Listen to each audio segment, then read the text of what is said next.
நடிகர் பார்த்திபன் அவர்கள் இறந்து போயிட்டாரு அப்படின்னு பரவக்கூடிய வதந்திகளுக்கும், அப்படி நியூஸ் போடக்கூடிய சேனல்களுக்கும் நடிகர் பார்த்திபன் அவர்கள் அவரோட சோசியல் மீடியா மூலியமா கடுமையான கண்டனங்களையும் அவரோட கோபத்தையும் வெளிப்படுத்தி ஒரு பதிவு ஒன்று போட்டிருக்காரு.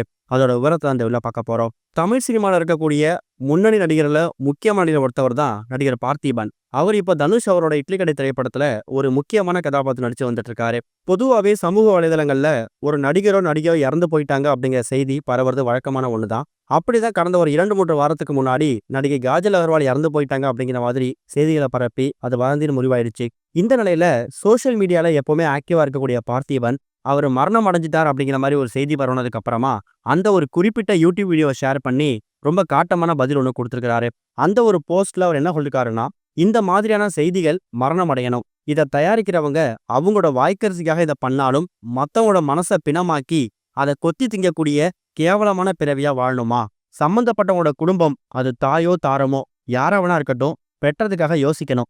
இது பல தடவை என்ன மட்டும் இல்ல, பலரையும் இறைவனடி சேர்வதற்கு குறுக்கு வழியில டிக்கெட் வாங்கி கொடுத்துருக்குது. அவங்களாவே திருந்தறதுக்கு அந்த சுடுகாட்டு சுடரமலை சாமியோ இல்ல அவங்களோட 6வது அறிவோ உதவணும்னு ஒரு போஸ்ட் ஒன்று ஷேர் பண்ணியிருக்காரு. குறிப்பா அவங்களோட வியூஸ்க்காகவும் அவங்களோட சம்பாத்தியத்துக்காகவும் நடிகர்கள் இறந்து போயிட்டாங்க அப்படிங்கிற மாதிரி பொய்யான தகவலை பரப்புறாங்க. அது ஒரு கட்டத்துல சில நேரங்களில் உண்மையாகவும் ஆகிடுது. இப்படிப்பட்ட ஒரு கேவலமான வேலையை செய்யணுமா? இது எங்க போய் முடிய போகுது அப்படிங்கிற மாதிரியும் தன்னோட ஆதங்கத்தையும் கோபத்தையும் வெளிப்படுத்தியிருக்காரு. இப்ப இவரோட இந்த பதிவை பார்த்ததுக்கு அப்புறமா ரசிகர்கள் நிறைய பேரு பார்த்திபன் அவர்களுக்கு நீங்க எதை பத்தியும் கவலைப்படாதீங்க, வதந்திகள் என்னைக்குமே உண்மை ஆகாது, அது என்னைக்காவது ஒரு நாள் வெளியில வரும், இப்படிப்பட்டவங்க தண்டிக்கப்படுவாங்க அப்படிங்கிற மாதிரியும் அவங்க தரப்புல பார்த்திபன் அவர்களுக்கு ஆறுதல் தெரிவிக்க ஆரம்பிச்சிருக்காங்க. இது ஒரு பக்கம் இருக்க, இந்தியாவில் கொடுக்கக்கூடிய மிக உயரிய விருதுல ஒன்றாக இருக்கக்கூடியதான் கலைமாமணி. அப்படிப்பட்ட கலைமாமணி விருது தமிழ் சினிமாவில் இருக்கக்கூடிய பல நடிகர்களுக்கு இப்போ அறிவிக்கப்பட்டிருக்குது. 2021, 22, 23 இந்த 3 வருஷத்துக்கான தமிழ் திரையுலகத்துக்கான கலைமாமணி விருதுகள் இப்போ அறிவிக்கப்பட்டிருக்குதாம். இதுல எந்தெந்த நடிகர்கள் இப்போ விருது வாங்க போறாங்க அப்படிங்கிற மாதிரி ஒரு அதிகாரப்பூர்வ பட்டியலும் வெளியிடப்பட்டிருக்குது.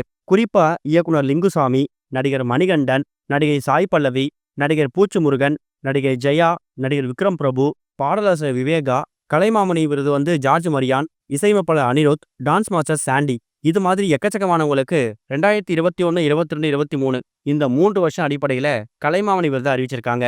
இந்த ஒரு போஸ்ட்டை பார்த்துட்டு எக்கச்சக்கமான ரசிகர்களும் பிரபலங்களும் இந்த விருதுக்கு பரிந்துரைக்கப்பட்டிருக்கக்கூடிய வாங்கியிருக்கக்கூடிய எல்லா நடிகர்களுக்கும் அவங்களோட வாழ்த்துக்களை பதிவு பண்ண ஆரம்பிச்சிருக்காங்க. இது வரைக்கும் கனெக்டிங் டிவிக்கு சப்ஸ்கிரைப் பண்ணனா மறக்காம சப்ஸ்கிரைப் பண்ணிக்கங்க. உடனடி அப்டேட்ஸ் பெறுவதற்கு நோட்டிஃபிகேஷன் பெல்லையும் கிளிக் பண்ணிக்கங்க.